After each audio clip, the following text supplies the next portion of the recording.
Российский теннисист Андрей Рублев проиграл греку Стефаносу Циципасу в четвертьфинале открытого чемпионата Франции, проходящем в Париже. Встреча завершилась со счетом 7-5, 6-2, 6-3. Для спортсменов это очное противостояние стало четвертым по счету. Теперь в активе каждого по 2 победы. В последний раз Рублев и Циципас встречались в финале турнира ATP в Гамбурге в сентябре. Тогда победу одержал россиянин. В полуфинале нынешнего турнира грек сыграет с сербом Новаком Джоковичем, который в четвертьфинале победил испанца Пабло Карреньо Бусту. В другом матче 1/2 финала сыграет аргентинец Диего Шварцман и испанец Рафаэль Надаль. Турнир завершится 11 октября.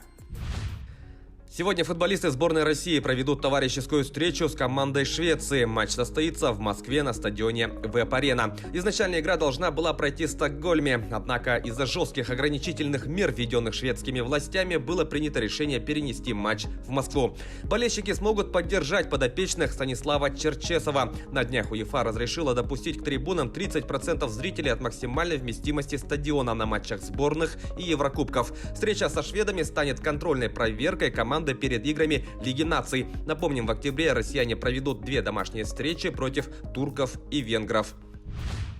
Российский полузащитник итальянского футбольного клуба «Аталанта» Алексей Миранчук попал в заявку команды на матче Лиги чемпионов. В данный момент футболист продолжает восстановительный процесс после травмы бедра. Ожидается, что он вернется к занятиям в общей группе после перерыва на матчи сборных. «Аталанта» выступит в группе D вместе с английским Ливерпулем, голландским Аяксом и датским Мидтьюланом. Напомним, Миранчук в минувшее трансферное окно перешел из «Локомотива» в клуб из Бергама, подписав контракт на 4 года с возможностью продления еще на 1 сезон.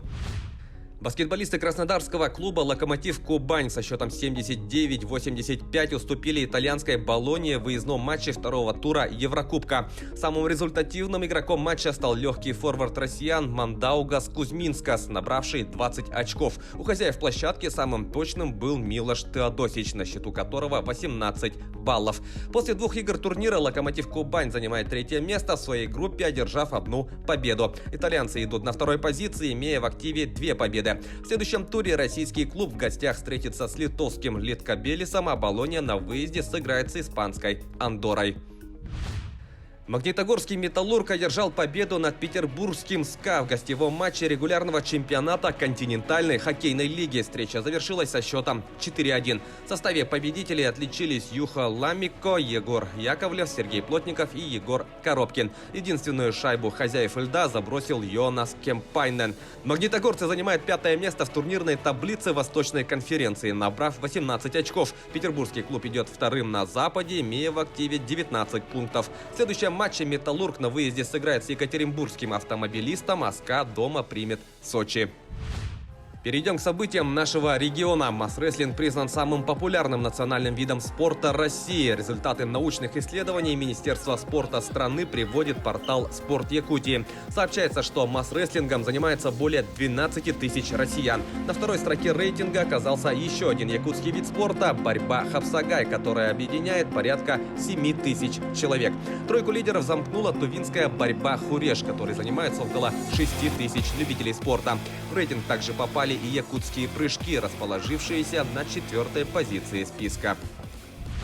Гаврил Данилов занял 3-е место на соревнованиях по трикингу в рамках Всероссийского фестиваля уличной культуры, который прошел в Железноводске. Якутянин взял бронзу в номинации «Трикер года». Это уже 2-я награда Данилова за короткий промежуток времени. Так, якутский спортсмен в середине сентября занял 2-е место в состязаниях Урбан Фест, проходивших в Московской области. Напомним, Гаврил Данилов является автором 3 мировых рекордов по трикингу. В данный момент он живет в Санкт-Петербурге, работая тренером по трикингу. Таковы главные спортивные новости к этому часу. Занимайтесь спортом и будьте здоровы!